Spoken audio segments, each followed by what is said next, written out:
Hello, it's me, tita ni Jaira ug ni Tantan. So karong adlaw is daghan kaayo mi gilakaw. I-share lang namo kaninyo ang among mga lakaw karong adlaw sa Domingo. Una nag-vlog mi, pagkasunod niadto mig City Hall kay nag-exercise. Pag human na pod na mag-exercise, nanimba na dayon mi didto sa New Cathedral sa dako nga simbahan. Kay nag-request lagi ni sila nga moadto daw diriya kay para mag-exercise daw sila para himsog ba. Kay lagi dili ta kadili aning mga bataa aw ngadto na dayon mi diriya. Mao di ay ni siya si Princess sa vlog. Maupod ni si Kimi ang hawod pod mo acting sa Jaira and Tantan nga vlog. Pero kaning duha nag-away sila diriya. Kay lagi daw gusto ni Tantan siya dira sa gilingkuran ni Ate Jaira.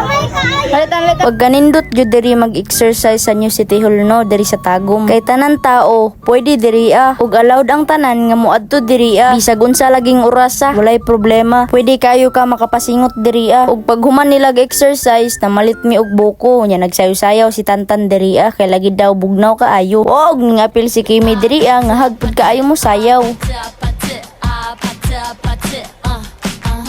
Og pag human na mog exercise dito sa City Hall, ningadto na pud mi diri sa simbahan para gawas sa kahimsog, blessingan pud ta sa Ginoo. Og buotan kay sila diriya kay pag ingon nako nga paghilom mo, nihilom pud sila. Og ana aning isa, siya daw mohulog dira sa halad. Mao jud ni iyang paborito sa party sa simba. Kay lagi daw gusto siya maghulog-hulog. Kay ana siya, i-times 2 daw ang blessings nga gihatag nato tita. Wow, kabirigod ni Tantan oy. Maka-proud man kayning bataa. Bisan gikapoy na sila kay gikan pa nagpasingot nya ni adto dayon mi diri sa simbahan pero wala ra na sa ilaha kay gusto lagi daw nila manimba. Og diring dapita kay peace be with you na og nangis silang tanan sa akoa. Pagkabuutan na lang jud ani nila oy. Og diri ako nakatawa kay nag-apil-apil og linya si Tantan kay mga lawat po daw siya. What? Gamay pamangkatan. Pero ning sabay ra na sa akoa. Pasalamat jud ta sa Ginoo no nga gitagaan tagtaas pa nga kinabuhi og nabuhi pa ta karon. Og always ta magampo nga tagaan tag blessing sa Ginoo og tagaan ta niyag protection sa pangadlaw-adlaw nato nga panginabuhi og paglakaw. Kay hapit naman mahuman ang simba, nagtabi na diri ang mga marites. Habang kining isa, ambot ani unsay gibuhat ani, gikuha niya sa kuwang susi og gibutang sayang short og nagsayaw-sayaw. Kakuyaw jud aning Tantan oy. Power jud kaayo ba. Pag human sa simba, dali-dali dayon sila og tindog og dali-dali sila nanuol sa pari kay mag-bless daw sila. Maka-proud jud ni sila oy kay kabalo na sila kung unsay ilang buhaton pag human sa simba. Sa pag-uli namo, nangaon na dayon sila kay hasta daw nilang gutuma. Pansit kanton lang among sudan kay wala may kwarta.